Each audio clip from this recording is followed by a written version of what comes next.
Pemerintah Kota Pekalongan mendorong kepada seluruh aparatur sipil negara atau ASN di lingkungan pemerintah Kota Pekalongan untuk terus meningkatkan kompetensi dan kualifikasi pendidikan. Hal tersebut disampaikan oleh Sekretaris Daerah Kota Pekalongan Sri Ruminingsih saat memberikan pengarahan dalam kegiatan sosialisasi pengembangan kompetensi PNS melalui jalur pendidikan, bertempat di Ruang Amarta Sekda Kota Pekalongan Kamis 25 Agustus. Sekda Kota Pekalongan menegaskan bagi ASN maupun P3K Kota Pekalongan yang pendidikannya masih minimal SMA diberikan kesempatan untuk meningkatkan pendidikannya ke jenjang lebih tinggi lagi, terutama mereka yang memiliki jabatan dan ada batasannya 4 tahun sudah harus mencapai pendidikannya.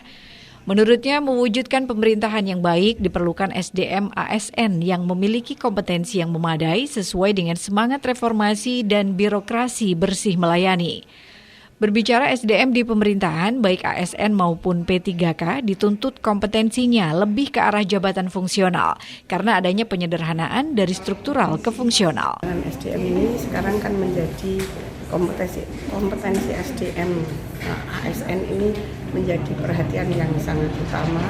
Itu juga ditekankan juga dari pemerintah pusat dalam mewujudkan reformasi birokrasi yang memang tadi memiliki integritas, kemudian juga memiliki profesionalisme sehingga bisa betul-betul menjadi birokrasi yang mampu untuk bisa membantu pemerintah di dalam mewujudkan kerjanya untuk masyarakat.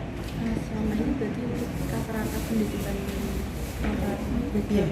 kalau yang ASN maupun yang CPNS baru maupun P3K ini memang syaratnya memang sudah minimal D3 tergantung dari masing-masing yang formasinya dan S1 sehingga memang untuk beberapa yang mungkin lama dulu masih ada yang pendidikannya belum memenuhi itu masih diberi kesempatan untuk meningkatkan pendidikannya ya, apalagi yang memiliki jabatan ini dan ada batasan 4 tahun itu setelah penyederhanaan birokrasi ini 4 tahun harus sudah mencapai sesuai pendidikan yang dipersyaratkan.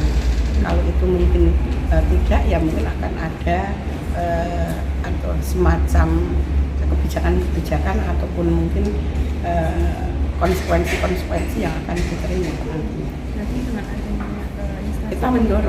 Kita mendorong ini semua yang memang belum memenuhi pendidikannya harus terus bisa melalui jalur pendidikan mandiri. Sementara itu, Kepala BKP SDM Kota Pekalongan, Anita Heru Kusumuri ini menjelaskan bahwa pihaknya mendorong para ASN dan P3K untuk bisa meningkatkan kompetensi pendidikan secara mandiri. Anita menyebutkan untuk tingkat pendidikan terakhir dari SDM ASN di Kota Pekalongan mayoritas D3 dan S1.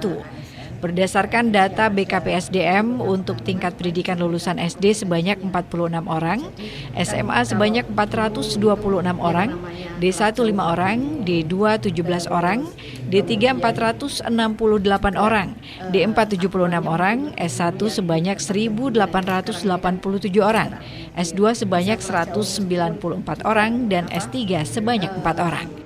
Harus terdaftar di dalam Kemendikbud kelas jauhnya itu, jadi dapat izin dari Kemendikbud Ristek. Terus kalau misalkan mau kuliah di yang terakreditasi baik, kalau sekarang kan baik sekali baik atau setara dengan C, itu dimungkinkan kalau di daerahnya belum ada yang terakreditasi B. Nah itu juga kalau dulu kan memang minimal akreditasi B. Nah itu lebih peluangnya lebih besar itu. Nah, meskipun ya kami kalau Pemkot sendiri belum bisa menjanjikan memberikan beasiswa untuk yang akan melanjutkan pendidikannya, tapi ke depan memang kami ingin menata bahwa dimungkinkan kami akan bisa memberikan bantuan beasiswa meskipun tidak penuh dan juga secara selektif. Jadi nanti mungkin akan ada semacam seleksi lah untuk yang bisa memperoleh bantuan beasiswa. Nah, ini kami masih akan menggodok itu karena ya biar ada asas keadilannya ada di situ. Jadi semuanya berkesempatan untuk bisa memperoleh beasiswa, tapi tentunya berdasarkan hasil seleksi, harus berkompetisi dulu melalui seleksi gitu.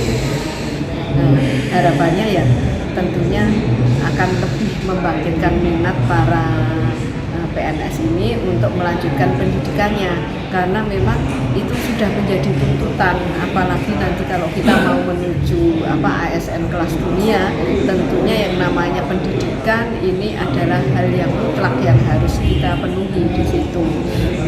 Nah, termasuk sekarang pun yang sudah mengalami penyetaraan dari jabatan struktural ke fungsional itu kan juga ada yang persyaratannya belum terpenuhi, ada yang pendidikannya masih D3, itu berarti nanti harus melanjutkan ke S1.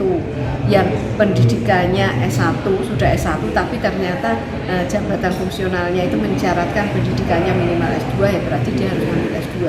Apalagi itu dibatasi waktu. Itu termasuk yang prioritas kami untuk bisa diselesaikan dulu.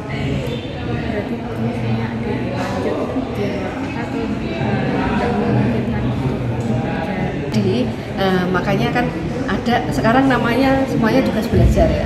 Tapi kalau biaya sendiri itu namanya tugas belajar mandiri. Tugas belajar mandiri pun dimungkinkan untuk meninggalkan pekerjaan, tapi dia harus memenuhi syarat umur tadi. Kalau tugas belajar mandiri yang meninggalkan pekerjaan, dia maksimal waktu menandatangani itu dia harus umurnya maksimal 48 tahun. Kalau dia yang tugas belajar tapi dibiayai meninggalkan pekerjaan itu maksimal 43 tahun. Karena ya biar setelah dia kembali itu masih cukup waktu untuk mengamalkan ilmunya, karena dia kan selama tugas belajar meninggalkan pekerjaan itu masih diperhitungkan masa kerjanya sebagai masa kerja. Terus kemudian juga gajinya kan masih tetap dibayarkan. Ya. Untuk proses persyaratan yang akan melanjutkan ini dan mekanismenya seperti apa setelah ini nanti mereka supaya kalau mau tugas belajar mereka bisa mengajukan tugas belajar, ingin tugas belajar di mana, itu di mananya itu pun harus mendapat persetujuan dulu, karena sesuai nggak dengan rencana pengembangan SDM organisasi kita Pemkot. Nah, misalkan dia mau ngambil S1 tapi Irva Febriani, Batik TV melaporkan.